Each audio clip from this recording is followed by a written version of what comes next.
хамтдаа залбирцгаая.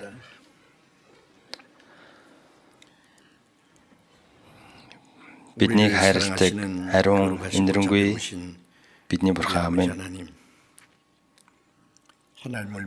Бурханаас хол гим нүгэл хийгээд амьдарч байсан биднийг та өрөвдөн хайрлаж, бид Бурхан таныг мэдэхгүй байхад эзэн Есүс та бидний амсах ёстой байсан хараал шийтгэлээ бидний өмнөөс амсаж, эзэн та үхэж урсгасан ариун цараа бидний нүгэл хэлэнцгийг үүр дуучилж, дахиж хараал шүүлт шийтгэлийг авах шаардлагагүй болгож, ямар ч гавьяа байгуулаагүй байхад аварсан нэгүсэл тань баярлалаа.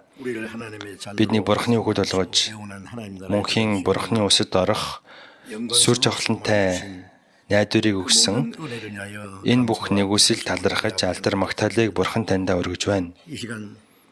Энэ цаг мөчид эзэн таны үнэтэй цар аврагдсан бид бүхэн эзний өмнө хамтдаа цуглаж, эзний хайр нэгүслийг магтан дуулж, энэ үгийг сурч, эзэнтэй хамт байдаг энэ ариун сүрэгт нөхөрлж байгаатай үнэхээр их баярлалаа. Энэ цаг мөчид гисэн эзэн таны бидэнтэй хамт байгаа гэдэгт итгэж байна. Хүн тус бүрийг та ажиглан анхаарч, өөрийнхөө өршөөлийн мутраараа хүн тус бүрийг дүшин тулж, өөрийн нэгүсэл, ариун сүнсний хүч чадлаар биднийг шинчилж, босгож, биднийг Бурханы хүүхдийн хувьд ичиг зүйлгүй амьдрахад, бас Бурханы өмнө зөв зохистой байхад биднийг захирч удирдах өгөөрэй.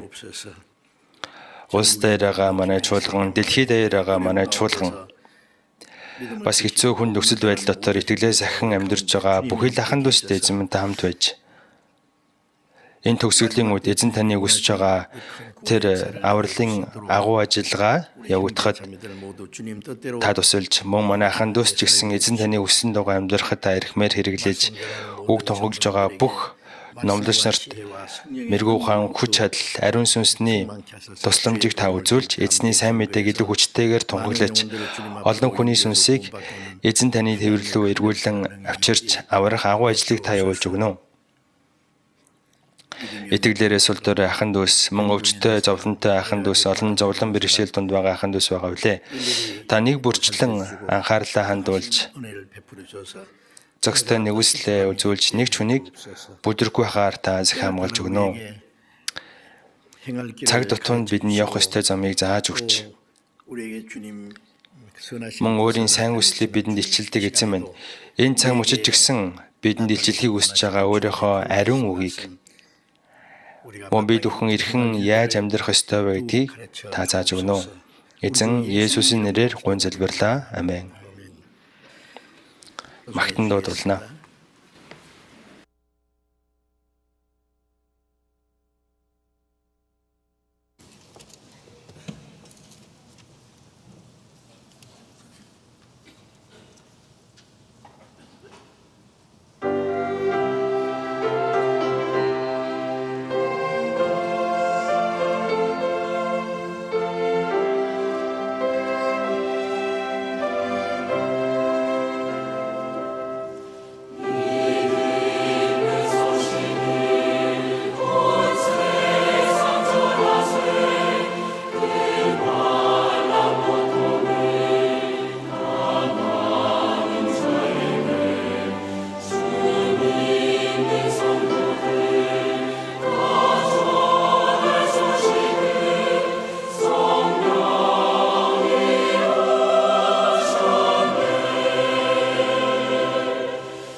Библиэс уншия.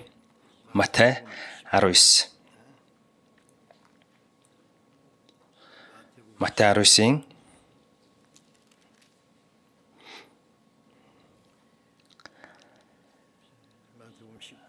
16-аас 29 хүртэл.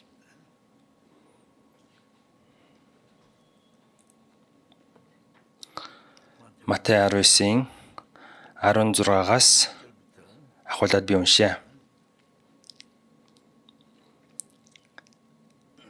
Үзэгтэн нэгэн хүн ирээд түүнд багшаа мөнх амийг олохын тулд би ямар сайн юм хийх ёстой вэ гэж асуухад Есүс чи надаас юунд сайн нь юу болох тухай асууна вэ? Сайн нэгний цорын ганц бий. Чи амьтаа болохыг хүсэж байгаа бол тушаалуудыг сахив.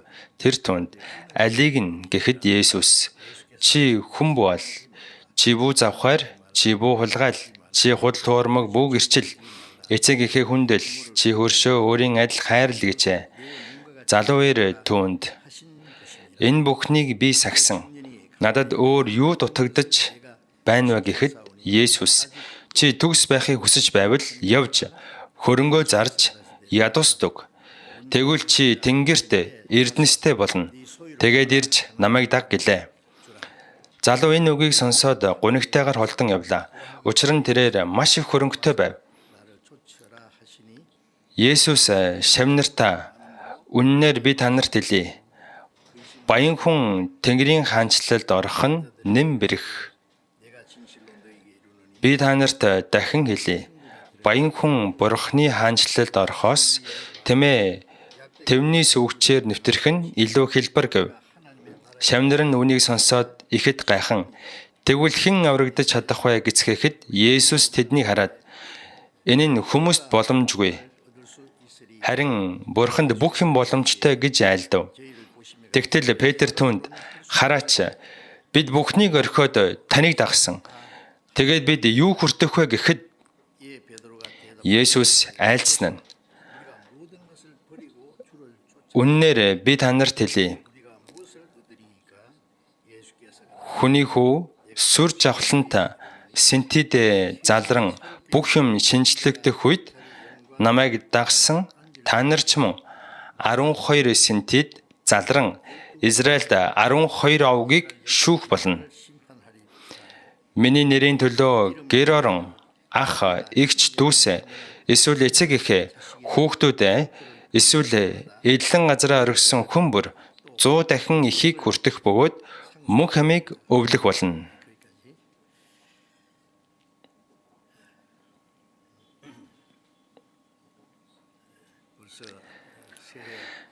Шинэ онгороо дайлтын 1 сар өнгөрчихсөн байна. Энэ цаг хугацаа маш хурдан өнгөрч байна. Цаг хугацаа хурдан өнгөрөхөөр яах вэ?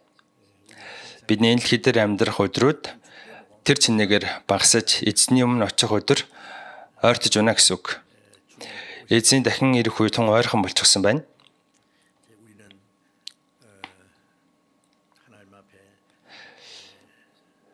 За тэгэхээр бүгдээрээ Бурхны өмнө үлдсэн амьдралаа хэрхэн яаж өнгөрүүлэх вэ гэдэг талаар бодох хэрэгтэй.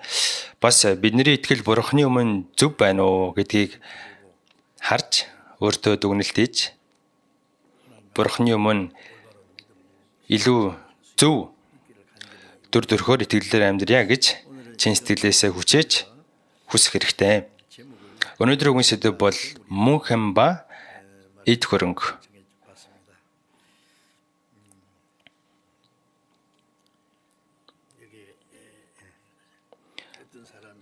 За энэ дээр нэг залуу Есүс дээр ирээд маш чухал асуулт асуусан. Багшаа, би яавал мөнх амьтаа болох вэ? Иймэрхүү Библийн олон газар гардаг. Тэгэхээр хүн болгонд мөнх амийг хүсн тэмүүлж байгаа сэтгэл байдаг гэсэн үг. За энэ залуугийн хувьд би ямар сайн үйл үлдвэл мөнх амьтаа болох вэ гэж Есүсээс асуусан.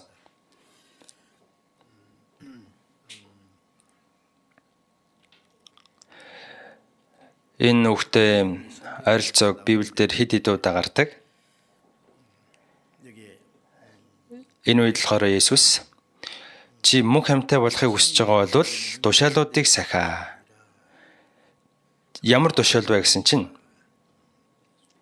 Есүс чи хүн бол бүү завхаар, бүү хулгайл, бүү худал, гэрчил, эцэгийнхээ үндэл, чи хөршөө, өөрийн адил хайрл гэсэн.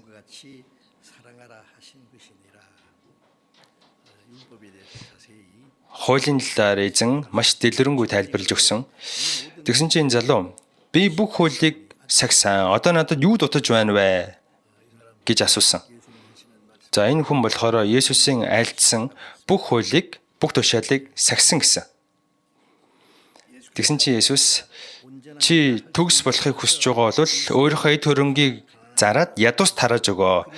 Тэгвэл чи тэнгэрт эд баялагтай болно. Тэрнийхээ дараа намайг дагаа гэсэн. Тэгсэн чинь өнөөх залуу их хөрөнгөтэй байсан учраас гуниглаад буцаад явлаа гэж гардаг.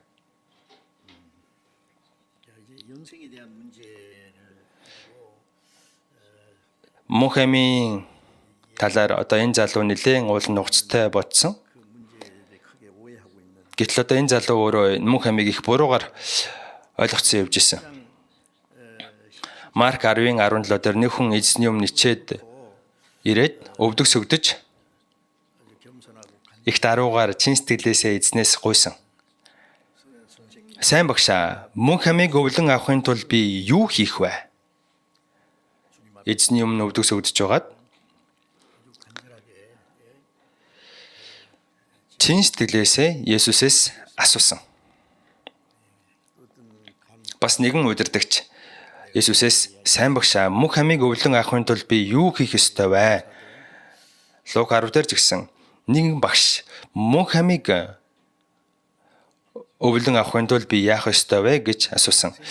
Тэгэхээр нэлээд олон хүмүүс энэ мөнх амьтай холбоотой асуултыг Есүсээс асуусан. Гэхдээ дийлэн хүмүүс мөнх амьтай болох аргыг шал буруугаар ойлгоцсон явж байсан. За тэгэхээр энэ мөнх ам бол хүний амьдралын хамгийн чухал зүйл, хамгийн чухал асуудал. Бурхан хүнийг өөрийнхөө дүр төрхөөр бүтээсэн гэж Эхлэл 1:27 дээр гардаг. Бурханы бүтээсэн бүтээл дотор Бурханы дүр төрхөөр бүтээгдсэн бүтээл ганцхан хүн. Хүнээс өөр байхгүй. Бурханы дүр төрх гэдэг нь хүний бие хэлээгүй, бидний сүнсийг хэлж байгаа. Бурхан хүнийг өөрийнхөө дүр төрхөөр бүтээсэн гэдэг нь Бурханы хайр, Бурханы амийг авсан, Бурханы хайрыг авсан, бас Бурханы улсад очиод Бурхантай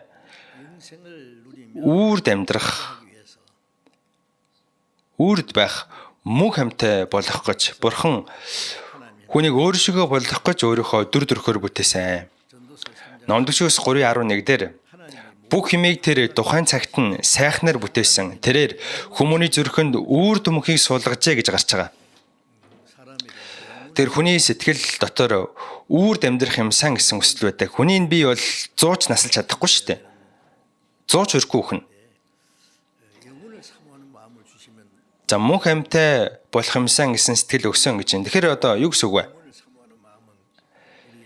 Энэ мөнх амьтай болох юмсан, мөнх амьдрах юмсан гэсэн хүсэл бидний махбодод байхгүй, харин бидний сэтгэл сүнсэнд байгаа ийм хүсэл шаардлага. Яагаад вэ? Яагаад гэвэл Бурхан биднийг өөрийнхөө сүнстэй адилхан бүтээсэн. Тийм сүнсийг бидний дотор бүтээж өгсөн. Бурхан биднийг энэ дэлхий дээр зүгээр нэг зов зүтэрж байгаад амьдр гэж бүтээгээгүй. Бас энэ дэлхий дээр байгаа олон зүйлсүүдийг эдэлж хэрэгэл гэж Бурхан хүнийг бүтээгээгүй шүү дээ. Харин Бурханы хүнийг бүтээсэн зорилго бол Бурхан өөртөөгөө хамт үрд байлгах гэж, өөрийнхөө дэргэд мөнхөд байлгах гэж хүнийг бүтээсэн. Тийм учраас Бурхан хүнд мөнхөд амьдрах юмсан гэсэн хүсэл сэтгэлийг бий болгож өгсөн. За энэ бол бидний сүнсний хүсэл шаардлага. Эхийн хөвлөд хүн болгон 10 сар байдаг. За энэ ч ерөөсөө энэ дэлхий дээр хэдэн 10 жил амьдрахын төлөх бэлтгэл амьдрал. Бас энэ дэлхий дээр хэдэн 10 жил амьдрах амьдрал нь аврагдаж Бурханы хүслийн дагуу амьдарч байгаа. Бурханы улсад ороод Бурхантай хамт мөнхөд амьдрахын төлөх бэлтгэл юм. Бид нэр аврагдаа зогсохгүй.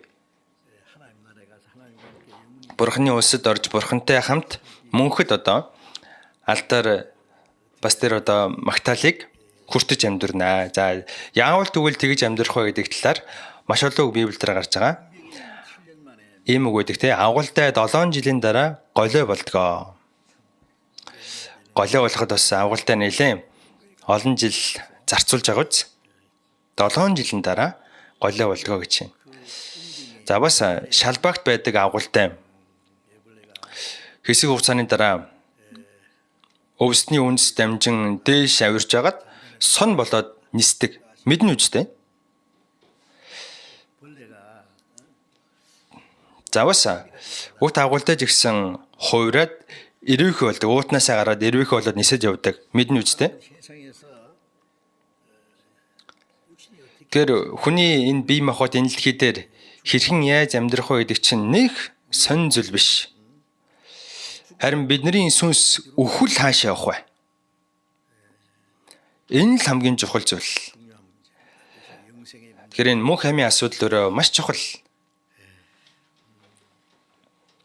Гэхдээ маш олон хүмүүс энэ мөнх амьтаа болох талаар их буруугаар ойлгож явдаг. Мөнх амьтаа холбоотой асуудлын талаар Лук номноос үгдээрээ үг харъя. Лук 18.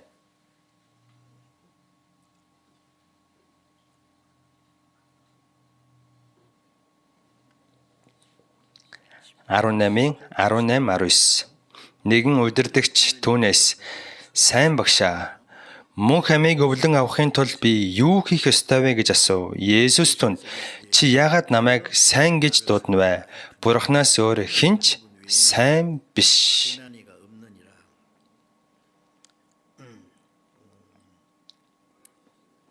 Нэгэн удирдагч Есүсээс сайн багшаа гэж асуусан. За Есүс сайн үйл заадаг ёс суртахууны багш гэж энэ хүн ойлгосон юм шиг байгаа. За тэгээд сайн багшаа.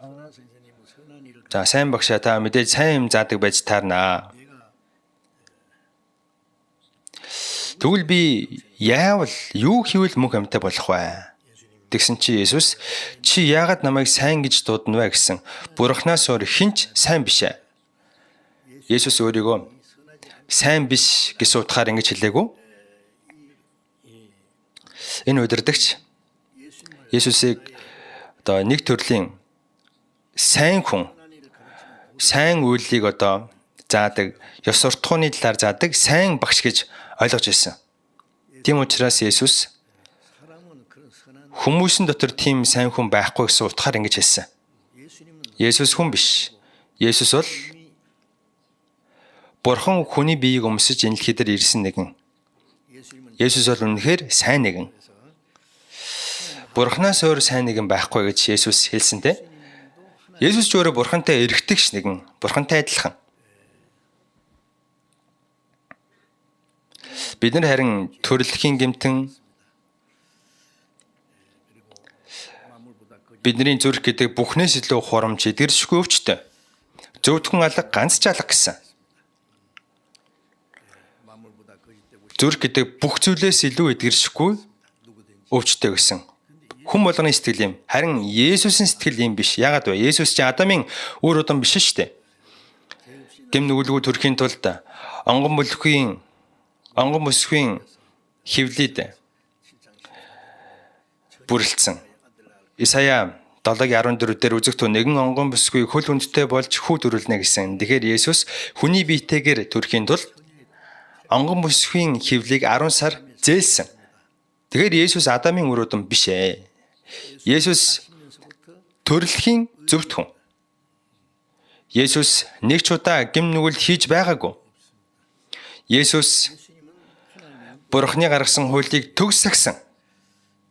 Тийм учраас ганцхан Есүс л сайн нэгэн, зөвхт нэгэн.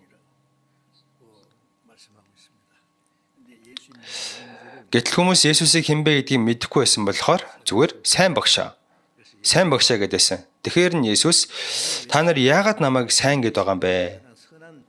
Би та нарын бодож байгаа шиг тийм ёс суртахууны сайн багш биш ээ. Би зүгээр нэг сайн хүн биш ээ гэж хэлсэн. Ром 3:4 дээр огт үгүй хүн бүр худалч байсан ч бурхан үнэн гэсэн.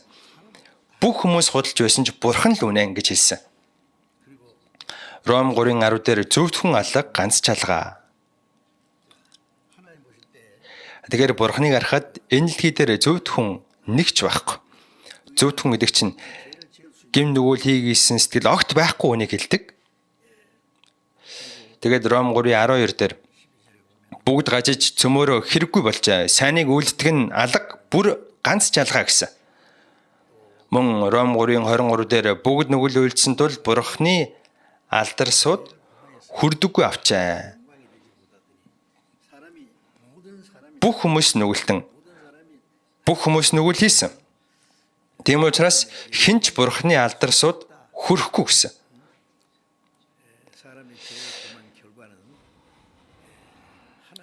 Хүн гим нүгэл хийсэнсээ болоод бурхны улс, бурхны хаанчлал орч чадхаа болсон. Хүн гим нүгэл хийгээд там руу орох болсон гэж хэлэхээс илүүтэйгээр бурхны алдар суд хүрч чадхаа болсон гэсэн үг. Тэгэхээр эн чинь нэгэсэндээ тамаас очих газар байхгүй болсон хүмүүсээ гэсэн үг.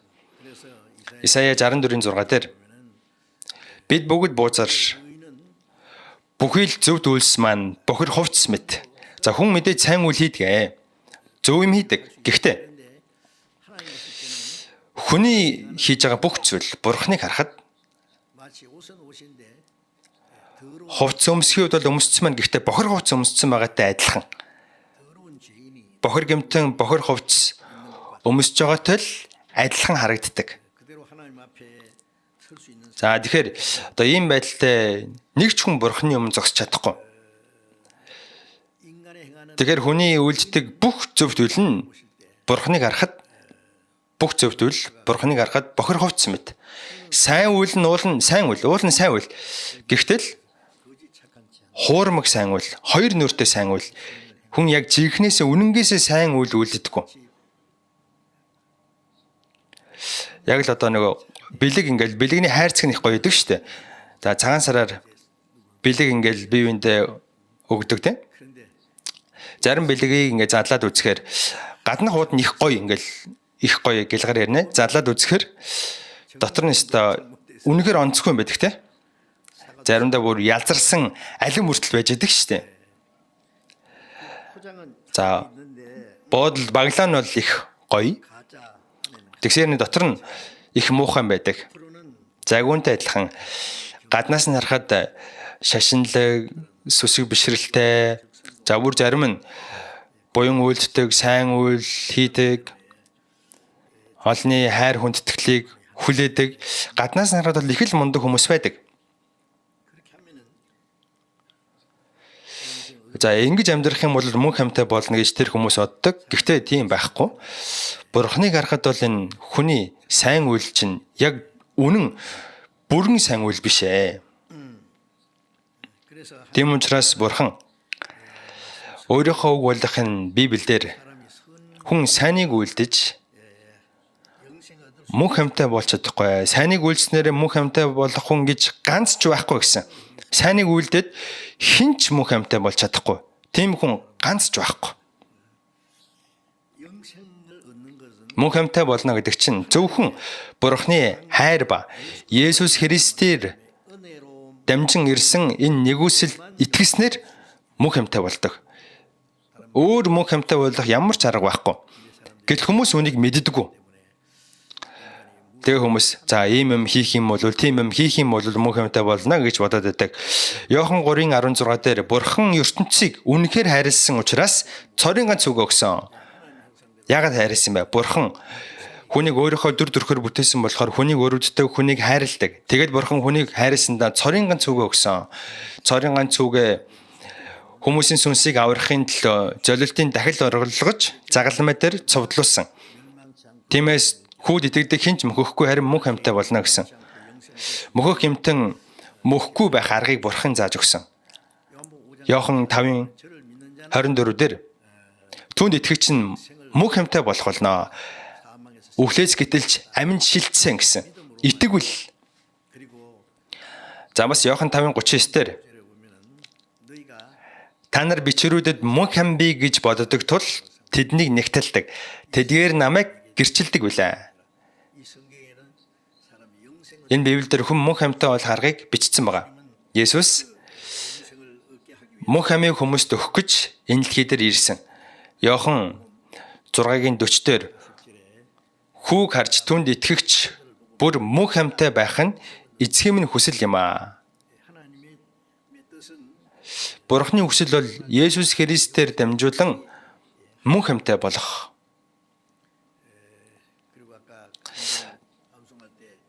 За түрүүн нөгөө цээжэр ишлэл уншсан Иохан 17:3. Цорын ганц үнэн бурхан таныг болон таны илгээсэн Есүс Христийг мэдэх нь мөнх юм аа. Цорын ганц үнэн бурхныг мэдэж аваад бас бурхны илгээсэн Есүс Христийг мэдвэл тэгэхээр мэдэх итгэх хоёр чинь адилхан. Баттай мэдсэн хүн баттай итгэдэг. Тэгэхээр бурхныг мэдэж авах хэрэгтэй. Бас бурхны илгээсэн Есүс Христийг энэ үгийг судалж байгаад бас ариун сүнсний заавраар баттай мэдэж авах юм бол та итгэж мөнх амьтаа болно. Иохан 10:28-дээр би тэдэнд мөнх амийг өгнө. Тэд хизээч мөхөхгүй. Тэдний хинч гараас минь булаахгүй. Эзэн хүнд мөнх амийг өгдөг.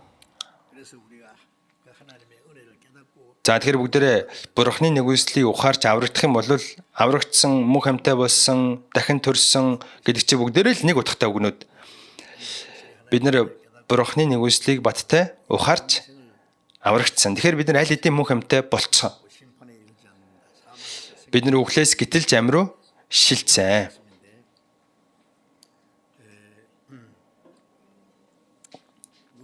Лук 10-дээр нэгэн хуульч хуулийн багш чи би мөнх амьтаа болохын тулд юу хийх ёстой вэ? Хуулийг сахих ёстой юу? Хуулийг сахисан уу гэсэн чинь хууль уу? Чи эзэн бурхнаа бүх зүрх, бүх сэтгэл, бүх хүч, бүх оюун ухаанаар хайрл, мөн хөршөө өөрийн адил хайрл. За ингээд 10 хуулийг 2 хуваагаад тэр хуульч хэлсэн. Тэгсэн чинь Есүс үүнийг үйлд тэгвэл чи амьтаа болно гэсэн. Хуулийг их мэдлээ гэд. Хуулийг дуржигнэлт сайхан уншлаа гэд мөнх амьтаа болчихгүй. Үүнийг үйлд тэгвэл чи амьтаа болно гэсэн. Тэгсэн чинь нөгөө хүн чинь миний хөрш тэгвэл хин юм бэ гэсэн. Сайн хүн болж харагдах гэж тэгсэн. За би хөршөө мэдчихвэл хөршөө хайрлах чадна гэсэн. Тэгсэн чинь Есүс зөөрлөж хэлсэнтэй нэгэн хүн Иерихогоос Иерусалимаас Иерихо руу явж байгаа замдаа дээрэмдүүлээд зодуулаад одоо амьтаа голтой үлддэгэ. За чиний хөрш тэгвэл хэн бэ? Дээрэмчинтэй уулзаад үхлээ зодуулсан байгаа хүний хөршин тэгвэл хэн бэ?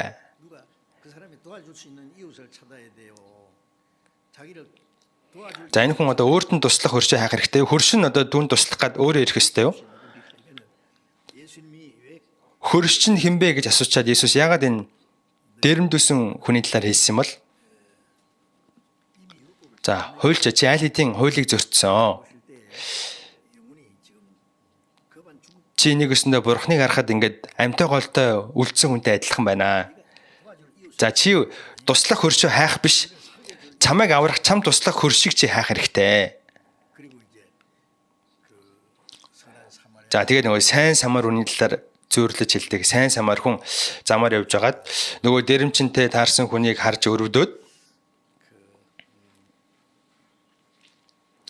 тос усан үзмийн дарсаар шархыг нь боож байгаад тэгээд илчгэн дээрээ суулгаад дэм бодол түргсэн. Энэ сайн самар хүн нь Есүс. Дээрэмчиндээ таарсан хүн нь хуулийн багш чи өөрөө гэсэн. Хуулийн багшаар зогсохгүй бүх хүмүүс. Тэгэхээр өөрөө хөршөө хайрлаж агаад мөнх амьтай болох хүн нэг ч байхгүй. Яагаад вэ? Бүх хүмүүс чинь өрөвдөлтөй гэмтэн. Гэхдээ маш олон хүмүүс энэ асуудлыг энэ үгийн утгыг сайн ойлгодоггүй, өөрийгөө ерөөсөө олж хардаггүй, өөрийгөө гэж боддоггүй. Хуулийг үйлдэй гэж байгаа бол хуулийг үйлдэй гэж байгаа хүн аль хэдийн хуулийг сахиж чадхаа болсон гэдгээ бас энэ хуулийг аль хэдийн зөрчсөн гэдгээ мэдэх хэрэгтэй. За би ямар хуулийг сахиул мөнх амьтаа болох вэ? Би ямар сайн үйлийг үйлдэх вэ гэж асуудаг хүмүүс аль хэдийн энэ хуулийг зөрчсөн угаасаа сахиж чадахгүй. Энийг хүмүүс ерөөсөө ойлгодоггүй. Галат 5:4 дээр хуулиар зөвтгөгдөхийг оролдож буй та нар Христэс таслагдаж нэгүслээс салж унжаа гэсэн. Хуулийн үлсээр зөвтгөгдөе гэж байгаа хүмүүс Христэс таслагдсан, Бурхны нэгүслээс салж унсан, мөксөн. Там руу очих юм бол тамд ер нь юу болох вэ? Алуурчин, дээрэмчин, янз бүрийн ловерчэд байх ч гэсэн насаараа сүмд явсан. Шүтлэгтэй амьдарсан,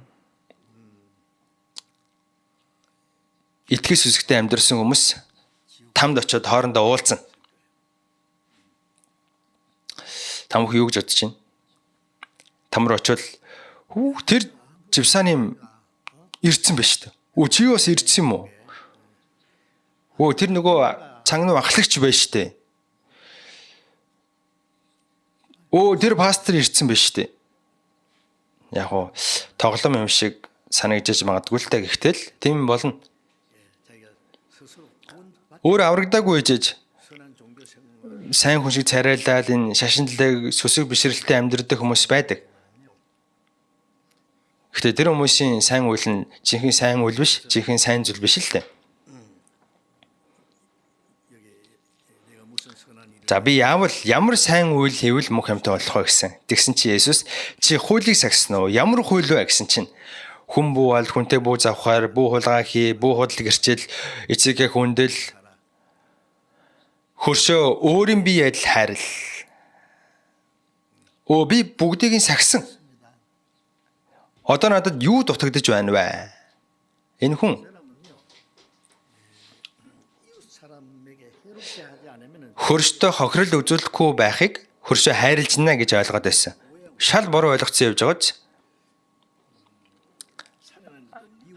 хин нэгнийг үзэн ядах нь алуурчин. Хин нэгнийг дачаатан харах нь аль хэдийн түнтэй завхаарсан.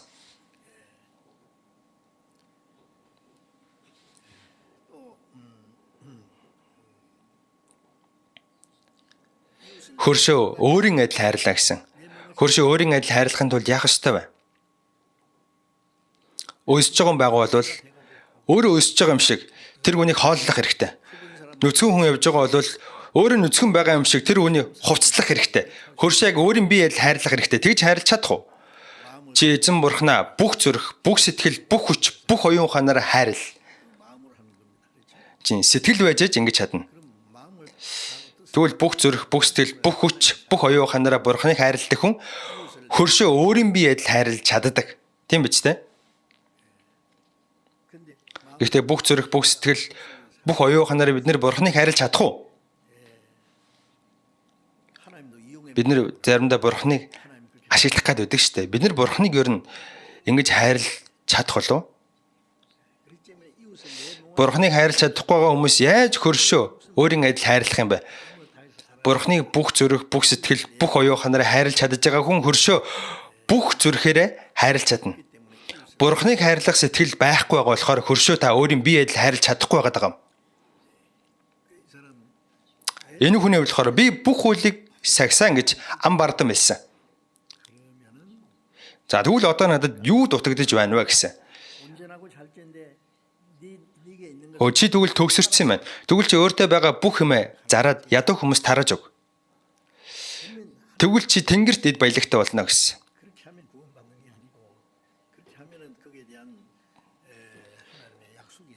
За инглигээд аврагдахгүй те. яг хөө бурхны амлал биелнэ. Шагнал бий болно. За тэрний дараа тийм ээ намайг дагаа гэсэн. Намайг дагаа гэдэг чинь надад итгэе гэсэн үг. За эхлийн залуу өөрөө их хөрөнгөтэй байсан болохоор шаналаад гуниглаад буцлаа гэж гардаг. Их хөрөнгөтэй байсан болохоор яагаад шаналсан бол их хөрөнгөтэй байсан. Зараад ядуу хүмүүст өгнө гэсэн чи их хайрын санагдсан. Чадахгүйсэн. Мөнх амьтаач болмор исэн.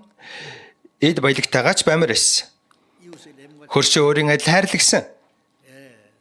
Тэгсэн чинь энэ хүн эд баялагаа илүү хайрласан. Тэгэхээр энэ хүн одоо энэ хүний нэг суурн нэгэсэндээ бур байгаад байна. Тэгээд энэ хүн шаналж, гуниглаж буцсан. За бас нэг хүн Есүсийн өмнө өвдөгс өгдөж байгаад сайн багшаа мөнх амийг өвлөн авахын тулд би юу хийх вэ? Яг адилхан юм асуусан. Тэгсэн чи Есүс явж өөрийн гэсэн бүхний зарж ядуустав. Тэгвэл чи тэнгэрт эрдэнэстэй болно. Гэвч энэ үгээс болж түүний царай нь барайж гунигтэйгээр холдон явлаа. Тэгэхээр Есүсийн үйлдэлсэн айлдсан үгийн дагуу зарсан хүн нэг ч байгаагүй. Бүгд гунигтэйгээр холдон явсан. Бүгд бараагаад яваад өгсөн. Мөнх амьтаа болмоор байсан. Гэтэ мөнх амьтаа болох нь дараагийн асуудал байсан. Тэр хүмүүст яг одоо юу хэрэгтэй байсан бэ гэвэл нөгөө эд баялаг нь хэрэгтэй байсан. За энэ бол одоо хүний сул тал нь.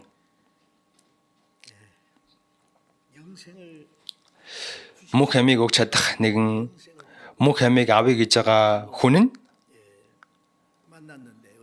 одоо хоорондоо уулан таарсан те. Энэ бол үнэхээр агуу гайхамшиг, агуу зүйл. Гэтэл тэр хүмүүс энэ боломжуудаа хайсан. Энэ бол үнэхээр өргөдмөр хэрэг. Энэ ертөнцийн эд баялагаас болж мөнх ам уу эд баялаг уу? Эд хөрөнгө үү? Дэнсэлж байгаад жинэлж байгаад за мөнх ам бол дараагийнх юм байна. Одоо бол эд хөрөнгө нь хэрэгтэй гэдэг. Эд хөрөнгө өөрсдийн сэтгэлийг тас атгацсан байсан болохоор эзний үгэнд дуулууртай байж чадаагүй.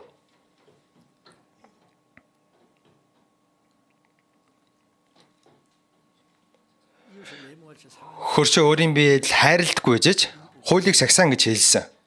Худлаагаас хэлсэн, худлаа. Бүх зүрх, бүх сэтгэл, бүх оюун ухаанаараа эзэн бурхнаа хайрлаа. Хөршөө өөрийн адил хайрлаа. Энэ хоёр хуулийг хоёулын зөрчсөн. Тэгэхээр одоо бүх хуулийг зөрчсөн гэсэн үг. Эзнийг харахад нэг ч хуулийг бүтэн сахиагүй ээжиж бүгдийг нь сахисан гэж хэлсэн.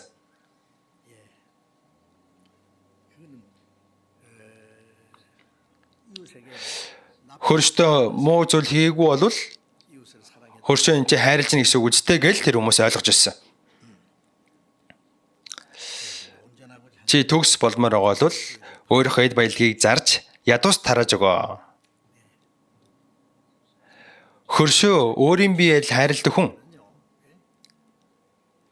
тэр яагаар өгч чадахгүй гэж чадна үстэй.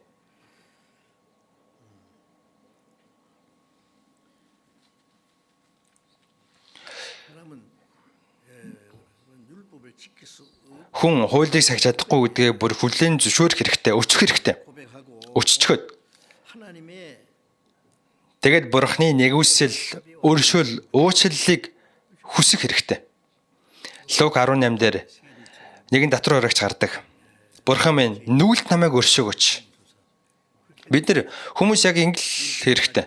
Хуулийг сахиж чадахгүй нүгэлтэн байж аж нүгэлтэн шүү дээ. Тэгэхээр намайг өрөвдөөч гэж гойх хэрэгтэй. Эфес 2-ын 4-дээр өршөөлөөр баян бурхан минь. Өршөөл гэдэг чинь хайраар баян гэсэн үг.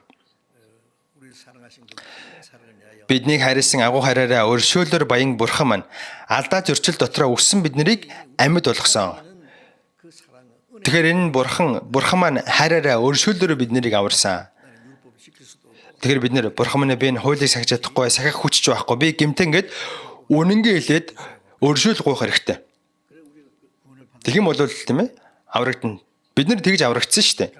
За энэ дотор сайн үйл үйлдэж хуулийг сахиж аврагдсан байгаа юу? Тийм хүн нэг ч байхгүй ч дээ.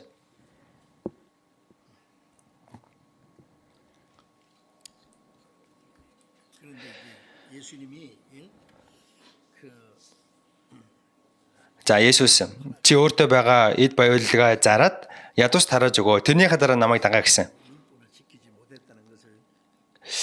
Яагаад ингэж хэлсэн бэ? Тэр хүмүүст хуулийг захиж чадаагүй гэдгийг нь ойлгуулах гэж ингэж хэлсэн. Бас хүний үйлс. Хүн өөрийнхөө үйлсээр зөвтгөгдөж чадахгүй гэдгийг ойлгуулах гэж, хүн Бурхны хуулийг хизээ захиж чадахгүй гэдгийг ойлгуулах гэж ингэж хэлсэн.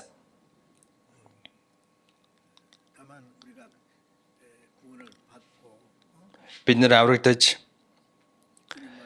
эзний үгийн дагуу Бурхныг бүх зүрх, бүх сэтгэл, бүх оюун ухаанаараа хөршөө өөрийн адил хайрлаж өөртөө байгаа зүйлээ ядууст тарааж хуваалцвал Бурхан шагнал өгнө. Бурхан гарцаагүй алдар магтаалыг тэгж амьдрсан хүнд өгнө. Гэхдээ эзний өмнө ирсэн энэ мөнх амьтай болохыг хүсэжсэн хүмүүс, баян залуу, нэг өвдөг сөхөрч, гуйсан удирдагч, багш, энэ хүмүүс бүгд эзний үгийн дагуу үйлдэж чадаагүй. Бүгд гунигтайгаар бараагаад яваад өгсөн. Энд чинь нэгсэндээ эзний үгэнд тийм ээ дуулууртайгаар, баяртайгаар дуулууртай байж чадаагүй гэсэн үг. За энийг бол ерөөсөө аврагдсан хүн л хийж чадна шүү дээ. Эд баялагийг сонгох уу?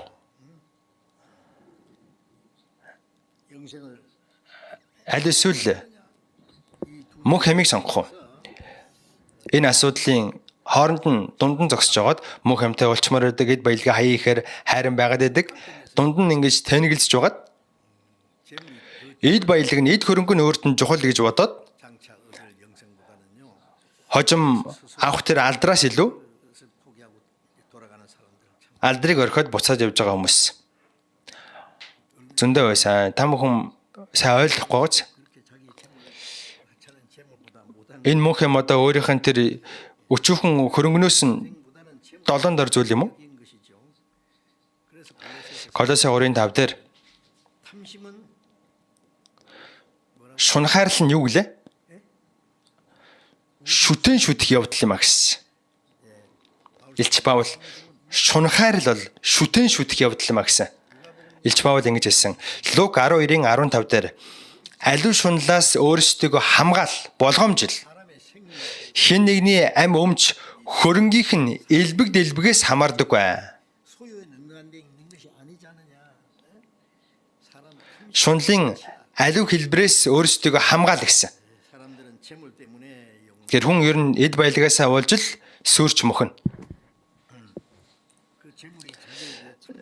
Энэ эд баялаг өөрт нь амар амгалан мөнх амийг өгч чадахгүй гэдгийг бүрэн ухаарахаас нааш энэ эд хөрөнгөтэй хүмүүс аврагтаад хэцүү. За тэгэд Есүс тэр хүмүүсийг буцаагаад явуулсан. Уусаа энэ чинь дэлгэрэнгүй тайлбарлаад ах хэрэг байхгүй хүмүүс өөрсдөө ойлгох ёстой. Лук 12:20 дээр нэг баян хүн байсан. Олон жилийн турш хэрэглэх хөрөнгөтэй бий болчлоо. Өөрийгөө амраа идүү зугаац гэж өөртөө хэлсэн. Тэгсэн чинь Бурхан түүнд мунхка яг энэ шөнө амчин чамаас нэхэгдвэл чиний бэлтгэсэн хэн эзэмших вэ? Амийг нь өнөө шөнө аваа явчих болно штэ. Лук Номлогчус 12:7 дээр тэгээд би энэ урд байсан газар шороондоо буцнаа. Энэ биеийн шороноос гарсан хүн өгөх юм бол энэ биеийн шороондоо буцна.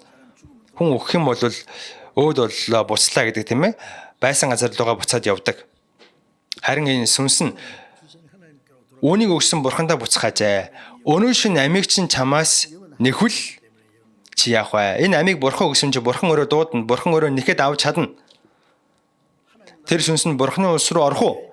Аль эсвэл харагдагста надаас зайл. Диавол болоо түүний элс нарт бэлтгэсэн мөнх галд ор гэд мөнх гал руу оруулах уу? Энэ одоо их чухал байгааз.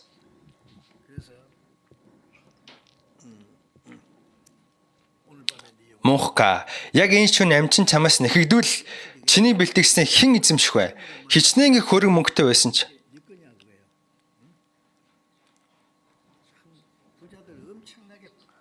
Өөрийнх нь За маш их хөрөнгөтэй баян чинэлэг баячууд байдаг тийм. За бидний төсөөлж байгаагаас бүр том маш их хөрөнгө мөнгөтэй баячууд байдаг. Мөнгөө яаж үрэх юм мэддэггүй баячууд байдаг шүү дээ. Бурхан тэр хүмүүсийн сүнсийг дуудах юм бол тэр эд баялаг нь хэнийг болох вэ? Ямар ч хэрэггүй зүйл байгааз. Гэтэл тэр эд баялаг нь өөрийг нь жаргаана гэж, жаргалтай болгоно гэж хүмүүс бодоод байдаг. Өөрийг нь сэтгэл хангалуун байлгана гэж бодоод байдаг. Өөрийнх нь бүх асуудлыг шийднэ гэж бодоод байдаг. Ямар ч хэрэггүй бодоод байдаг, бүтэхгүй бодоод байдаг.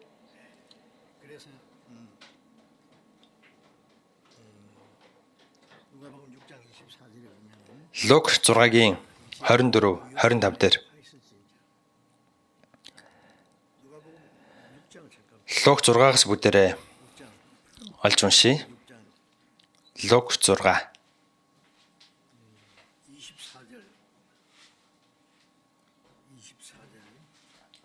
24,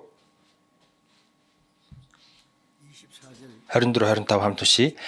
Харин баячуу та нар золгүй. Та нар тайвширлаа дүүрнээр хүлээн авсан. Идүүгээ цатгалан буй та нар золгүй. Та нар өлсөх болно. Идүүгээ инээж буй та нар золгүй. Та нар гашуудан уйлах болно. Баячуу та нар золгүй. Та нар тайвширлаа дүүрнээр авсан. Лук 16 дээр нөгөө баян хүн чинь там руу орчоод Авраам эцгээ Лазарыг нааш нь явуулаач. Тэр хурууныхаа үзүүрийг усан дүрээд хөлийг минь сэрүүцүүлэг. Би энэ галд амь тэмцэн зовж байна гэж хашгирсан. Тэгсэн чинь Авраам "Хүмүн чи амьдралынхаа туршид сайн сайхан зүйлээ хүлээн авсан" гэж хэлсэн. Тийм учраас чи наанаа зовж байгаамаа гэсэн.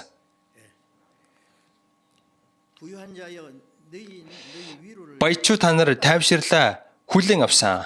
Энэ ертөнцийн баян цатгалан зүйлсээр энэ баячууд хүртэх хэмээн хүртцэн. Дуулал 17-14 дээр. Тэдний хэвлэлийг та эрдэнсээр дүүргдэг билээ. Тэд үр хүүхдүүдэд сэтгэл хангалуун байлгадаг. Энэ ертөнцийн баялаг чинь бурхных штэ.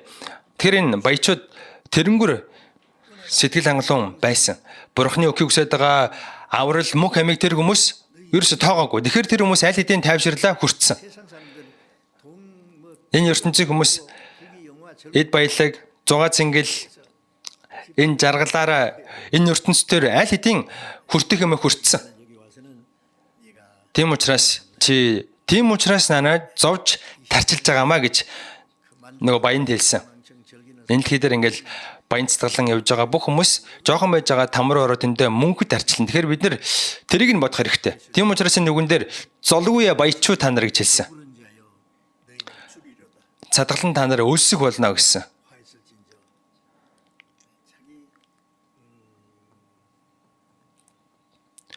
Бурхын талаар бодохгүй, мөнхийн талаар бодохгүй, ганцхан ходоодол боддог хүмүүсийг хэлж байна те. За тэд бурханд биш өөрсдөө ходоодонд үйлчилдэг. Яавал сайхан юм идэж явах уу, яавал сайхан юм идэж хэрэглэх үү гэж боддог хүмүүс байдаг. Тэнгийн энийх нь тогоонд орох гişүү шажинах мэт энэ бас л хоосоо гэж гардаг. Уул нь одоо хүний инээ төр чинь сүнс нь баясах үед л одоо яг чин сэтгэлээсээ үнэнгээсээ гарч ирдэг штэ. Гэтэл тэнгийн энийх нь тогоонд орох гişүү шажинах бод ингээл тачигнаал явцдаг гэж байна те.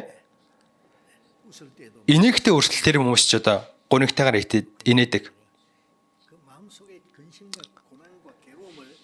Энэ сэтгэлдэх одоо шаналл зовлонгоо худлагаасаа инээж тийм өөрийгөө тайлгаруулдаг. Тэгэхээр энэ дэлхий дээр байгаа хүмүүс яавал тийм одоо өөрийгөө баясгах уу, өөрсдөө инээлэх үү гэж одоо юм хөгжөөнтэй юмд гаргаж ирээд сүнснийхээ шаналлаас салах гэдэг. Шал бүтэхгүй юм хийгээд яваад байдаг.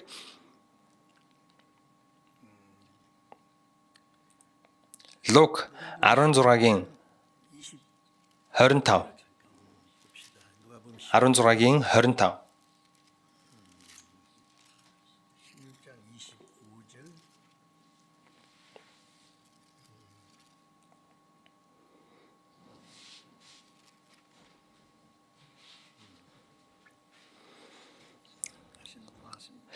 уншсан. За уншаад үгүй. Авраам Хүмүн чи амьдралынхаа туршид сайн сайхан зүйлээ хүлээн авч байхад Лазарч тэрчлэн муугаа авсныг санаач. Харин одоо тэр энэ тайтгарч чи тэнд зовж байна. За энэ дээр гуйлагчин Лазарын талаар гарч байна те. Лазар гэдэг чинь Бурхан миний тайтгаруулагч, тайвшруулагч гэсэн утгатай. За тэгэхээр бүх гуйлагчингууд деважинд орно, бүх баячууд там руу орно гэсэн үг биш шүү. Энэ гуйлагчин Лазар Бурханаар өөрийгөө тайтгаруулдаг байсан хүн. Дуулал 39 дээр Давид ингэж хэлсэн. Өө эзэн, одоо би чухам юу хүлээн вэ? Миний найдвар танд л байна. Тэр Израилийн агуу хаан Давид хүртэл. Миний найдвар ганцхан танд л байна гэсэн. Өөр би юу хүсэх юм бэ? Үнэхээр тэд дэми юмд л шууган тэрээр оволдог боловч хэн түүнийг авахыг эс мэднэ. Давид энэ ертөнцийн эд баялагийг ерөөсөө тоогоогүй. Ариун өргөөг барих гэж өөртөө байгаа бүхнээ өргөсөн, бүхнээ зориулсан, ард түмэнтэйгээ нийлж агаад. Гэхдээ тэрийг юу гэж хэлдэг вүлээ? Бурхан та надад өгсөн, таны өгсөн юмыг би танд буцаагаад өгж гинэ гэж хэлсэн. Би Бурханы юмыг Бурхан танд өргөж гинэ гэж хэлсэн. Давид үнэхээр агуу хүн. Тэр энэ ертөнцийн юунд ч шунаагүй. Тэрээр оволдог боловч хэн түүнийг авахыг эс мэднэ. Өө эзэн, одоо би чухам юу хүлээн вэ? Миний найдвар танд л байна.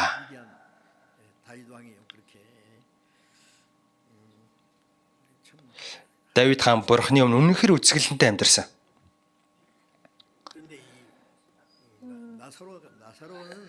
Лазар гэдэг нэрний утга нь Бурхан миний тайтгаруулагч.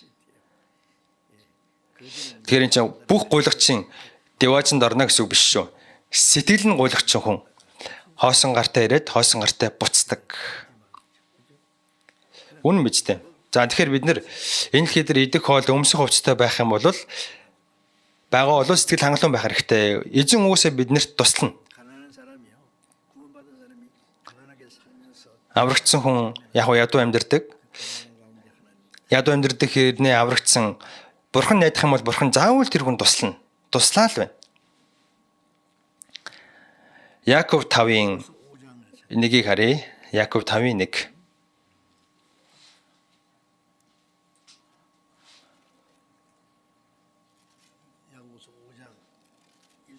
Яков 5-ын 1-р эшлэл.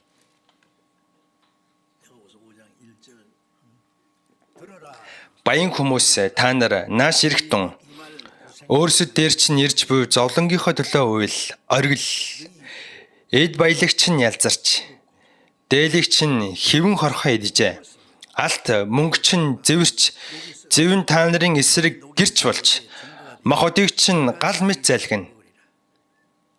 Та нар эрдэнэсээ эцсийн өдрүүдэд хураажээ. Энэ үгэн дээр баян хүмүүсээ нааш ирэхтэн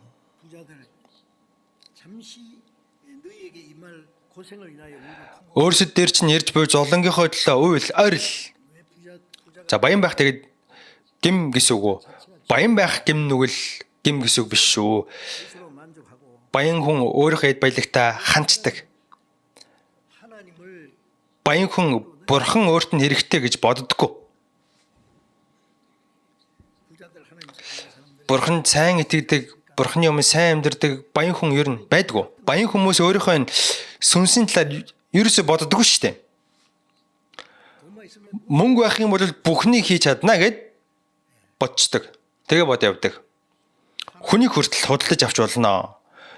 Бүхнийг хийж болно гэж бодцдог. Тийм учраас баячууд өөрсдөө тийм ээ зовлонгоо дууддаг. Тийм хүмүүс Бурхан руу эргэн ирэхэд хэцүү.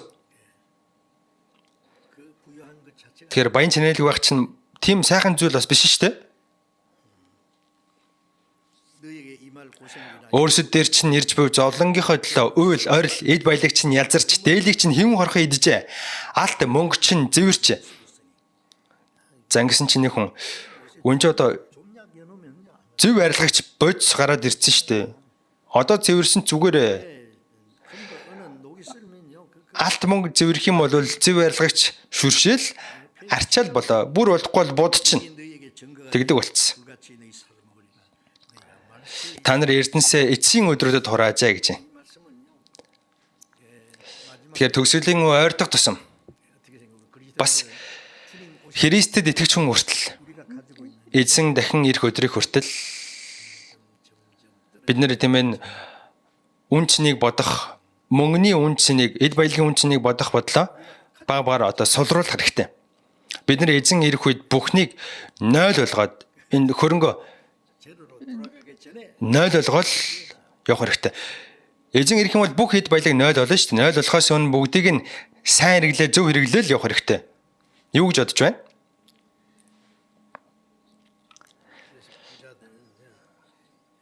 Тэгэхээр энэ баячууд энэ эд баялаг өөрийг нь амар тайван жаргалтай байлгаж чадахгүй гэдгийг уул нь ойлгох ёстой. Баян хүн деважинд орох хэцүү гэсэн. За тэглээгээд одоо бүх баячууд там руу орно гэсэн үг биш. Баян хүмүүсийн дотор хүртэл деважинд орсон хүмүүс байгаа. Есүс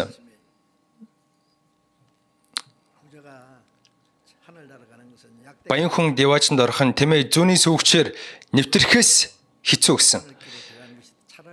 За баян хүн деважинд орохоос тэмээ зүүнний сүүгчээр нэвтэрч орох нь хамаагүй дээрэ гэж хэлсэн. Тухайн Израилийн хамгийн том амьтан тэмээ байсан. Тэмээ бол их том амьтан шүү дээ. Хамгийн жижигхэн нөхч юу юм бэ? Зүүнний нөхөж шүү дээ. Хамгийн том амьтан, хамгийн жижигхэн зүүнний нөх рүү орно гэсэн. Ер нь яаж утсан, яаж тэмээ зүүнний нөх рүү орох юм бэ? Тэгсэн чинь тэмээ зүүнний нөх рүү орох нь баян хүн деважинд орохоос амархан гэж хэлсэн. Тэгэхээр энэ чи юу гэсэн юм бэ? Баян хүн деважинд орж чадахгүй гэсэн утгатай үг. За энэ дотор баян хүн байна уу? Асар баян хүн байна уу?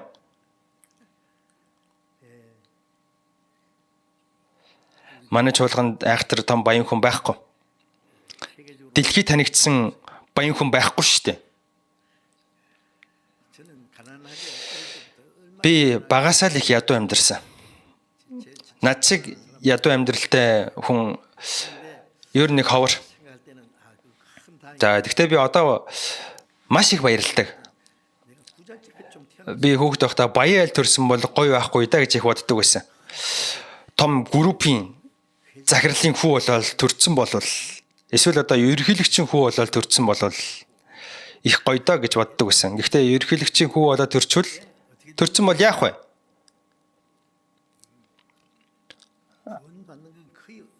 Бараг л аврагдахгүй шүү дээ. Том группийн захирлын хүү болцсон бол би аврагдаж чадахгүй. Баян тийм одоо зугаацаж, наргаал, хэрэгтэй хэрэггүй хүмүүстэй найзлал, хий осын юм автаал живэн шүү дээ. Яаж аврагдах юм бэ? Тэгэхээр ядуу айлд төрж ядуу амьдарж байгаа бол эн чинь маш том ёрол. Матай 5 дээр Есүс ингэж хэлсэн.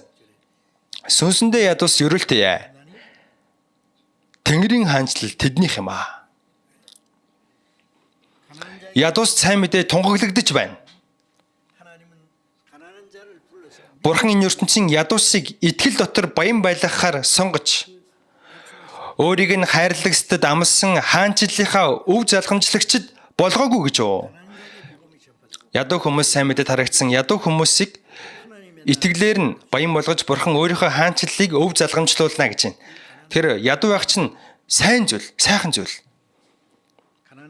Ядуу байж байгаа хүн л бурханд үйлчлдэг, бурханд итгэж найддаг, эзэн дотор амьдардаг, эзэн тэр хүний дэрэгдэн байдаг. Би хүүхэд байхаасаа ахуулан ядуу амьдарсан. Бурханы хүсэл төлөвлөгөө байсан болохоор л ер нь тэгсэн юм шиг байгаа. Би бол их баярлалдаг. Одоо их баярлалдаг. Би аврагдсанхаа дараа бас үнэхээр хэцүү амьдарсан. Би Тэгүүд теологийн сургуульд сурдаг байхад сар болгон дотор байранда одоо нэг хэдэн хил будаа өгөхгүй бол байрнаас дотор байрнаас хоол өгдөггүй байсан сурагчдад. За би байранд байхдаа дотор байранд байхдаа хэд хэдэн удаа байранда будаа өгч чадаагүй. За баг хэд хэдэн удаа би хоолгүй унжижсэн. Гэхдээ манай хамаатны эгч маань одоо цэргийн хүн байсан. Тэгээ миний өмнөөс хэдэн удаа будаа авчиж өгөөд би хоолтой залгаж байсан.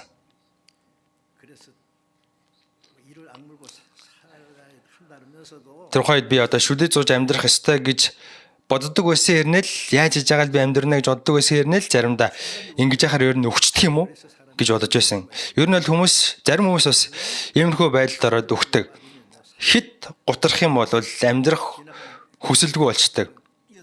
За тэгээ зарим хүмүүс нөгөө автомашины урдуур ороод том ачааны машины урдуур ороод өсөрчдөг штэ. Тэгж амиа алддаг хүмүүс байдаг, амиа оролдог хүмүүс байдаг. За тэгээд оюутны байранд 10 цаг гэрэл унтраачдаг байсан. Маргааш өглөө нь өөрийн залбиралтай болохоор тэнгууд нь гарч дангийнхаа гэрлийг асааж байгаа л би шинжэн хичээлээ хийдэг байсан. Шөнийн 10 цагт одоо 10 цагаас хойш гэж зөвлөсөн штэ. Тухайд одоо мөнгөтэй хүүхдүүд чинь гадаашаа нууцаар гараад талхаавал ичдэг байсан. Би ч одоо мөнгө байхгүй юм чинь юугаа идэхвт идэх юм байхгүй. Тиймэрхүү л амьдэрдэг байсан. Би хаяас хэлдэг те. Би зайрмаг зардаг байсан, сонь тараадаг байсан, гутал арчдаг байсан, тасалдаг байсан. Би янз янзын юм хийжсэн. Би ядуу амьдраад сурчсан. Би ядуу амьдрахаас огтхон ч хайдаггүй. Харин одоо бол би үнэхээр хангалуун амьдарч байгаа. Бурхан надад тусалсан гэдэг нь яалтчгүй юм. Би маш их мэдэрдэг. Энэ элбэг хангалуун надад байгаа энэ олон зүйл минийх биш, эзний хүслийн дагуу амьдарч байхад эзэн яг хэрэгтэй юмыг маань хэрэгтэй хэмжээгээр маань дүргэж өгсөн. Гэтэл Библиэлд баян хэрнээ аврагцсан хүмүүс байдаг гэдгийг мэднэ үстэй. Хин юм блэ? Ерөнхий цайзын татвар хураагч Закка. Баян хүн. Энэ хүн аврагцсан. Есүсийг хүлээж авсан. Ариматийн Йосеп бас баян хүн байсан. Есүсийн цогцсыг шарлыг энэ хүн худалдаж авсан те. Никодем. За эдгээр бүгд баян байсан. Гэхдээ сүнслэгээр энэ хүмүүс шаналж байсан. Тэгээд Бурхны нэгүслийг чин сэтгэлээсээ гуйж энэ хүмүүс хайсан. Хайсан учраас л баян байсан хэрнээ аврагдсан. Тэгэхээр баян гэхэрэл там руу орно гэсэн үг биш. Өөрийнхөө эд хөрөнгийг Бурхны хүслийн дагуу хэрэглээж баян хэрнээ тийм ээ Бурхны хүслийг ирмэлзэж ирж хайх юм бол аврагдаж болно.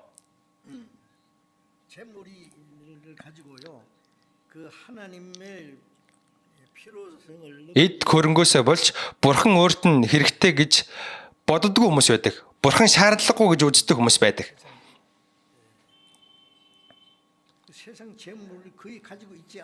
За ертөнцийн эд баялаг бараг байхгүй хүмүүс чинь, ядуу хүмүүс чинь Бурханд найддаг, цэвэр цагаахан сэтгэлээр Бурхан руу эргэж ирдэг, сайн эргэж ирдэг. Тэр энэ ядуу хүмүүс сүнслэхээр их шаналдаг. Махбодор ядуу байх юм бол сүнслэхээр их шаналдаг. За бас ядуу хүн үртэл ядуу хөрнө сэтгэлээрээ баян хүн байдаг. Ирээдүйн баячууд байдаг шүү дээ. Ирээдүйн баян. Одоо яг би ядуугаж гисэн би хөдөлмөрлж байгаад мөнгө цуглуулж байгаад за ийм хүмүүстэй би уулзж байсан. За нэг годамжны мухарт нэг дэлгүүр ажилладаг юм байсан. Энэ Есүс ч одоо баячууд л итгэдэг байлгүй дээ. Тийм хүмүүс л сүмд явдаг байлгүй. Бид нар шиг одоо ингээл ядуу амьдралтай завгүй хүмүүс бол сүмд явж амжихгүй. Би хөдөлмөрлж байгаад мөнгө хурааж байгаад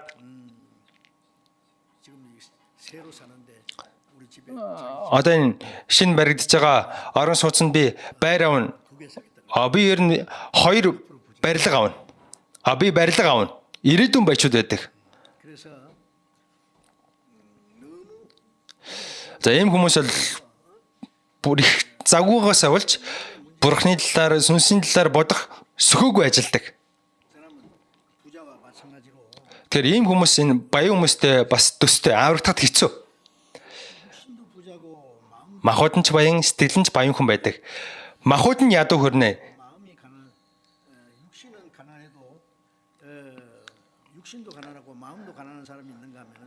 Сэтгэл нь ядуу байдаг. Гэхдээ махбод нь ядуу ирнэ сэтгэлээрээ баян хүн байдаг.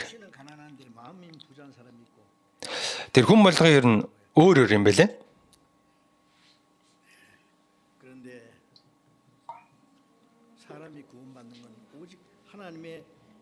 Гэхдээ хүн Бурхны нэгүсэл хүч чадал өршөөлөөр л аврагдана. Баян хүн девачнд орох нь хэцүү гэсэн чинь шавнар нь гайхаа. Тэгвэл хэн аврагдах юм бэ гэж асуусан. Хүнд боломжгүйч Бурханд бүх юм боломжтой. Бурхан мэдэн тэ? Ядуу хүнч Бурхны нэгүслээрээ аврагдана. Баян хүн ч гэсэн энэ эд хөрөнгөнд найдах шаардлагагүй маань энэ амар тайван байхгүй маань гэд ойлгох юм бол Бурхны нэгүслийг аврагдаж чадна. Нэгүслээр аврагдаж чадна. Хэрвээ ихгүй бол аврагдаж чадахгүй. Бурхны нэгүслийг гоох юм бол Бурхан өршөөл тусламжаа үзүүлээд тэр хүн аврагдаж болно.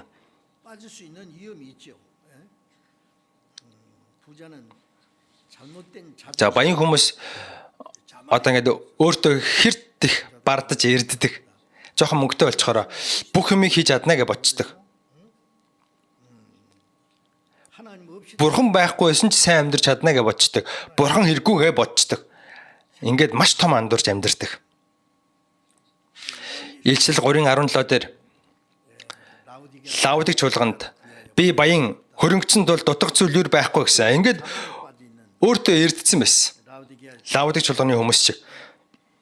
За дээр Лаудик хот манай эртний 60 онд тэнд маш том газрын хөдлөлт болоод нурсан. Тэгсэн чинь Ромчууд туслая гэсэн чинь энэ хотын баячууд нөгөө нэр нөрөө одоо бид нар тусламж хэрэггүй гэд тэр хот сүрсэн.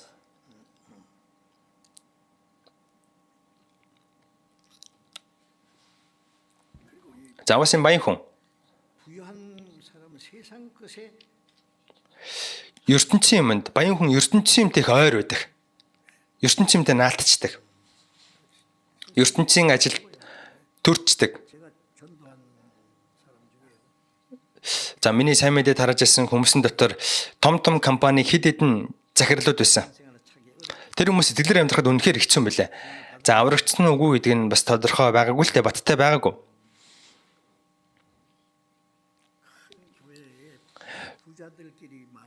Том одоо нөгөө баячуудын явдаг шүмд очоод тэр шүмийн баячуудтай ингээл байнга уулзаад гольф тоглоод ингээл ухаан жолоогүй явдаг. Өөрийгөө тэнд ингээл автаад байна гэдэг мэдсэн хэрнээд ингээл өөрөө ирэхгүй яваад өчтдөг. Тэг би шал дэмий хийгдэндэ гэдэг мэдж байгаа хэрнэл тэрнээс ингээл салж чаддаггүй.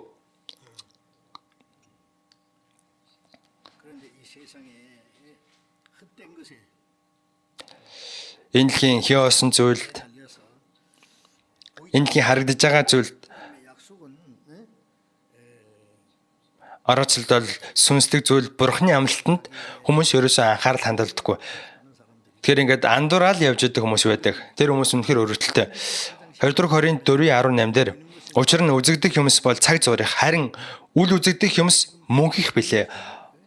Энэ харагдаж байгаа бүх юм чинь хэсэггүй хугацааны дараа үгүй болно. Цаг зуурих. Үгүй мүү? Харин бурхны сүнслэг амлалт харагддаггүй. Энэ үл үзэгдэх юмс чинь л мөнхих.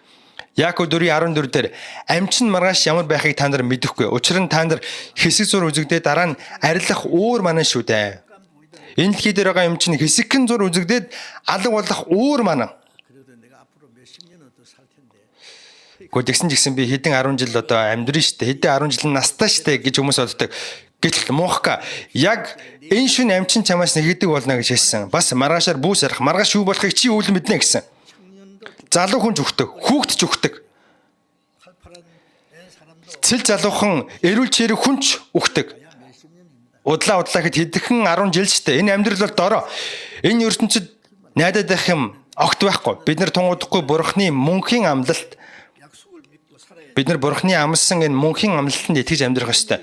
Харин энэ ертөнцийн эд баялагтай хүмүүс энэ ертөнц өөрт нь гой санагдал. Харагдахгүй байгаа зүйл бурхны нөгөө сүнслэг амлалтыг ерөөсөө тоодоггүй. Тэрэнд ерөөсөө анхаарал хандуулдаггүй. Тийм учраас энэ баян хүмүүс маш хуваа хичээсэн байдаг.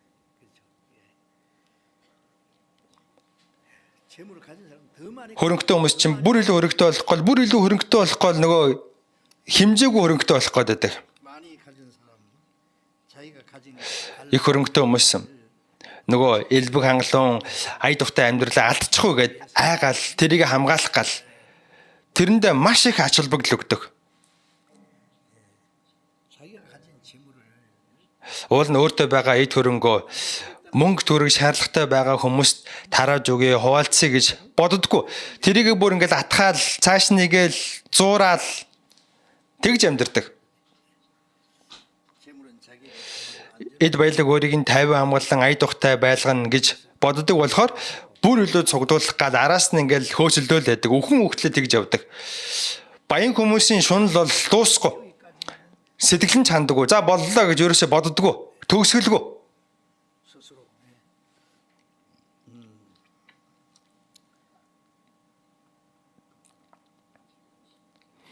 Сургаалт ус 11-ийн 24-25 дээр их гайхалтай гардаг.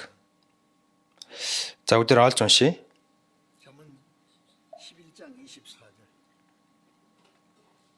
Сургаалт ус 11-ийн 24.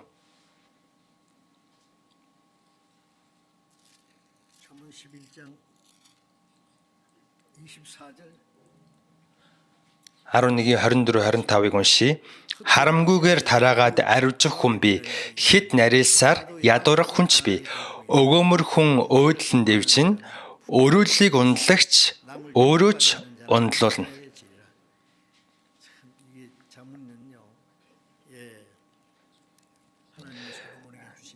Энэ сургаалт үгсийг Бурхан өөрт нь өгсөн, Соломон өөрт нь Бурханы өгсөн мэрэгүү ханаар бичсэн. За ингээл өгөөмөр ингээл тараагаал ах юм бол аривждаг гэж байна. Бурхан тийм үн өгдөг гэсэн үг. Луг 6-ын 38 дээр юм гардаг. Өөгтөн тэгвэл за цээжэр хэлээрэ. Өөгтөн тэгвэл та нарт өгдөг болно. Дараа нь шахагдсан, чигтсэн, бэлгсэн сайн хэмжээгээр өөр дээр чинь асгана. Есүс ингэж хэлсэн. Өөгтөн тэгвэл Бурхан та нарт өгнө. Хэрэг хий өгнө гэсэн бай. Шахагдсан, чигтсэн, бэлгсэн хэмжээгээр өөр дээр чинь асгана. Энэ амлалтанд итгэх юм бол та үнэхээр өгөөмөр амьдарч чадна. Тараагаад байгаа хэрнээ, өгөөд байгаа хэрнээ баяжаад байдгаа гэж. Нарилал ах юм бол ядуурдгаа гэж. Өгөөмөр хүн өөдлөн дэвчин, өрөөлийг ундлагч өөрөө ч ундлуулна. Бурхан ингэж амласан. 1-р Тимот 6-гийн 17 дээр Илч Паул чуулганд байгаа баячуудад ингэж хэлсэн.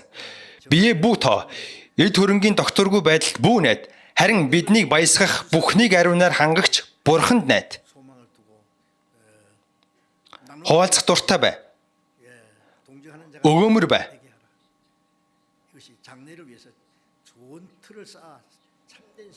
Энд чинь нэгсэндээ ирээдүйн хөдөлтөд өөрсдөө сайн суур тавиа гэсэн үг.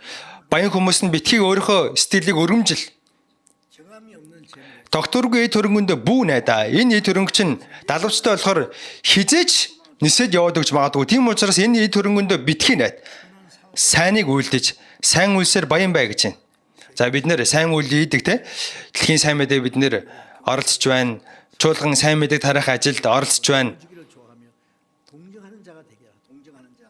Бусадтайгаа хуваалцаа гэж ядуу зүдүү хүмүүстэй, ядуу зүдүү ахын дүүстэй тарааж хуваалцах хэрэгтэй. Ирээдүйн хөдөлтөд өөрсдөө сайн суурь тавиа. Эрдэнэсийг ингэж хураах хэрэгтэй. Эрдэнэсээ эд баялгаа сайн хэрэгжилж байгаа хүн чинь үнэхээр ухаалаг хүн. Эд баялгаа сайн хэрэгжилж зарцуулж байгаа хүнийг Бурхан маш их өрөөдөг.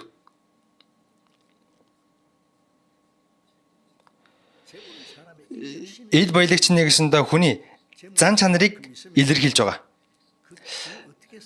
Зан чанарыг нь гаргаад ирдэг. Одоо эд баялагтай хүн тэрийг яг яаж хэрэглэх вэ гэдгийг нь сайн харах хэрэгтэй. Тэрийг атгаал ингээд цааш нэгээл дах юм бол ямар хэрэг байгаа юм бэ? Тэрийг харин хувааж ингэж эрхэм зүйлд хэрэглэх хэрэгтэй. эд хөрөнгөө мөнгөө яаж хэрэгжилж байна гэдгийг нь хараад тухайн хүний амьдралын зорилго юуны төлөө амьдарч байгаа вэ гэдгийг нь 100% мэдэх боломжтой. Өөрийнхөө эд хөрөнгийг сайн хэрэгжилж байгаа хүн тийм үнэхээр үн цэнтэй зүйлийн төлөө амьдардаг, бас үнэхээр амьдарч байгаа зорилго нь тодорхой байна гэсэн үг. Эд хөрөнгийг нь хараад эд хөрөнгөө яаж хэрэгжилж байгааг нь хараад тухайн хүний 100% таньж болдог. За нэг хүнд одоо ингээл маш их мөнгө өгвөл тэр хүний одоо мөнгөө яаж хэрэгжилж байгааг нь харах юм бол ямар хүн бэ гэдгийг мэдэж болно. Ингээл хэрэгтэй хэрэггүй маа бол өөртөө ингээл хэрэгтэй гэж бодсноо авдаг хүн тийм ээ. Амьдрал нэг тиймэрхүү л байна гэсэн үг. Харин яг хэрэгтэй зүйлд хэрэгжилж байгаа нь бурхан мөнгө хариуцуулна. Энэ хүн яг мөнгийг зөв юмд хэрэгжилж мэдчихэж шүү гэд бурхан тэр хүн мөнгө хариуцуулна.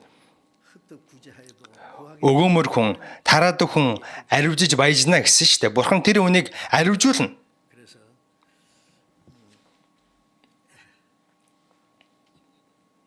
Шавнар нь ингэсэн. Петр. Бид бүхнийг орхиод эзэн таныг дагсан. Бид нар эзэн таныг дагаж авсан. Бид нар тэгвэл юу хүртэх юм бэ оронд нь? Тэгсэн чинь тийм ээ чиний зов. Матай 4 дээр Есүс шавнараа дуудахтаа шавнар нь завиаж оргисон, эцгээж оргисон, гэр орноож оргисон, бүхний орхиод бүхний хаяад явсан. Петр, Яков, Йохан шавнар нь эзэн даг гэсэн чинь бүгдийг нь оргисон. Тэр үед би та нарыг хүмүүсийн загасчин болгоно гэсэн. Тэр үед нь бүхний орхиод дагаад явсан. Үнэхээр баатарлаг байгааз. За эзэн минь бид нар ингэж таныг оргисон. Тэгвэл бид нар оронд нь юу хүртэх юм бэ гэсэн. Тийм ээ зөв. Та нар миний эдэлж байгаа зовлонтой холбогдсон учраас, миний зовлонд оролцсон учраас та нар надтай хамт Синти заларч Израилийн 12 овгийг шүүх болно. Надтай хамт зовгч, надтай хамт алдрыг авна. Миний төлөө эдлэн газраа эцэг ихээ үр хөвгтөө оргисон 100 дахин илүү авна. Мөн ирэх үед мөн хамиг авна. Яаж 100 дахин илүү авах юм бол очсон газар болгонд ахын төс байгаа үстэй. Тэнгэрдэг эцгийн минь хүслийг биелүүлэгч хэн боловч миний ах эгч дүүс мөн гэсэн. Итгэлийн амьдралыг сонирхолтой ганцаарддаг шүү дээ. Очсон газар болгонд ахын төс байна. Хайраар бэлхэм дүрэн ахын төс зөндөө байгаа үстэй. 100 дахин авна гэсэн. Гэхдээ 100 бүр 1000 дахин илүү авахар байгаа үстэй. Эцгийн хүслийн дагуу үйлдэх чинь миний ах эгч дүүс юм аа. Тэгэхээр ганцаардахгүй байгааз махуудын гэр бүл байхгүй байсан ч гэсэн аврагдаа итгэлээр амьдрах юм бол та ганцаардахгүй. Энэ ахын дүүс чинь махуудын ахын дүүсээс илүү хайр татам, таныг хайрлан бас үнэхээр өхөрдөм. Чухал цус чинь уснаас илүү чухал. Тэгэхээр энэ ариун сүнс чинь цуснаас илүү үнэтэй. Махуудаар хийснэн ойр дотн байсан ч энэ махуудын амьдрал чинь хэдхэн жилийнх. Харин бурхны хүлээж авах юм бол энэ бурхны хүлээж авсан ахын дүүстэйгээ үрд амьдрна. Тэгэхээр энэ ахын дүүс бол тийм ээ махуудын хамаатан саднуудаас илүү чухал ах нь. Тэгэхээр надтай хамт зовлон амссан, надтай хамт хаанчилнаа. Надтай хамт өгсөн нь надтай хамт хүн амьдрнаа. Хэр би төвчл түүнтэй хамт хүн хаанчилнаа гэсэн. Бид нар энэ дэлхийн ертөнцийн эд хөрөнгөнд сэтгэлээ олзлуулж болохгүй. Баячуудад атарах шаардлага огтхон ч байхгүй. Энэ ертөнцид улсынхаа төлөө үнэнч байсан, улсынхаа төлөө амиа зориулсан ч улс нь тэр хүнд хангалттай хариу барьж чадаагүй хохироосон зүгээр оргисон тохиолдол зөндөө байдаг үстэй. Харин бид нэр эзний хүслийн дагуу бурхны төлөө сайн мэдээний төлөө амьдрах юм бол бурхан тэрийг хизээч мартахгүй. Тэр хүн энэ үедч ирэх үедч бурхнаас мөнхөд нөхөн төлбөр авна. Тэгэхээр бид нэр эзний төлөө амьдрыг сэтгэлдээ шийдэх хэрэгтэй. Бид нэр энэ ертөнцийн эзний төлөө хайсан зүйлээс илүү эзнээс авах зүйл хамаагүй илүү бас сүрж авахтай зүйл. Тэгэхээр энэ ертөнцийн эзний төлөө хаях зүйл хэрвээ танд хайсан зүйл байгаа бол та эзнээс хожим маань илүү агуу илүү сүрж авахтай зүйлийг авна. Эзэн мөнхийн сүрж авахтай зүйлээр танд буцаагаад хариу барина. Бид энэ ертөнцийн хүмүүсийг Энэ ертөнцийн эд баялагын сэтгэлээ ингэж хүлүүлэл олзлуулаад яваад аж болохгүй. Биднийг аврахын төлөө Бурхны хүү бидний шиг нүгэлтний төлөө энэ загалмай дээр өгсөн. Тэгэд үнтэй цаа бидний төлөө урсгаж бид нарыг аварсан. Тэгвэл бид нар эзний төлөө юуг харамлаж болох юм бэ? Эзэн миний бүх зүйл болсон. Ингэж амьдарч байгаа нь Бурхан илүү сайхан зүйлийг өгдөг. Ром 8:17 дээр Тимээс хэрэг бид хүүхдүүдний юм бол өв залгамжлагчт нь бас мөн. Бид Христтэй хамт зовлон амсаа зогсохгүй алдрыг бас авнаа. 2 дугаар Коринт 4:17 дээр учир нь агшин зүрийн ялахгүй зовлон алдрын мөнхийн жинг бидэнд үлэмж яриулж байна. Идэвхтэй амьдарч байгаа хүн зовлон амсна хэцүү байдалд орно. Ихтэй эн чинь агшин зурих. Энэ агшин зургийн зовлон чинь мөнх авах алдрын чинь дэргэд юу ч бишээ гэсэн. Бид нар эсийн төлөө хэсэгэн зурал зовлон амсна. Харин түүний хариуд бид нар мөнхийн алдрыг авна. Библиэлд ийм олон амлалтууд байгаа. Тэгэхээр энэ дэлхийн ертөнцийн хий осон зүйл бид нар сэтгэлээ алдаж өрөвдөлтөй амьдарч болохгүй. Бид нар баатарлаг гоё амьдарч байгаад эсний өмнө очих хэрэгтэй. Залбирцгаая. Өршөнгүй бидний эзэн Бурхан амин.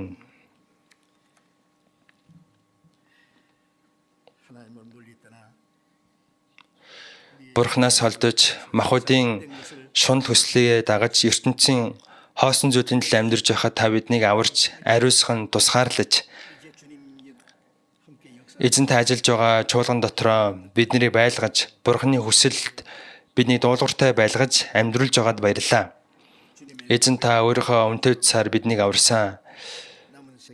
Бид үлдсэн амьдралаа Бурханы хүслийн төлөө амьдрахад та тусалж энэ ертөнцийн хиосон зүйлд сэтгэлээ булаалахгүй байхад хамгаалж зөвхөн Бурханы ариун хүслийг дагаж тун удахгүй дахин ирэх эзнийхээ өмнө сүр жавхлантай зогсох тэр өдрөө санаж үлдсэн амьдралаа өнгөрүүлэхэд та бидний тусалж бидний захирч үг болон хүч чадлаараа биднийг хамгаалж эзэн минь та өөрийнхөө хүслээр биднийг хэрэглэж бидний дотор зөвхөн эзэн таныг алдаршуулгадаасаа хэмээн хүсэж байна. Манай ахын дүүс эзэн таны дахин ирэх өдрийг хүртэл зөвхөн Бурханы хүсэл алдрын төлөө амьдарч байгаа. Таны амлалт үгийг зуурж амьдарч байгаад эзэнтэй уулзахад туслаарай. Эзэн Есүсийн нэрээр гуйн залбирлаа. Амен.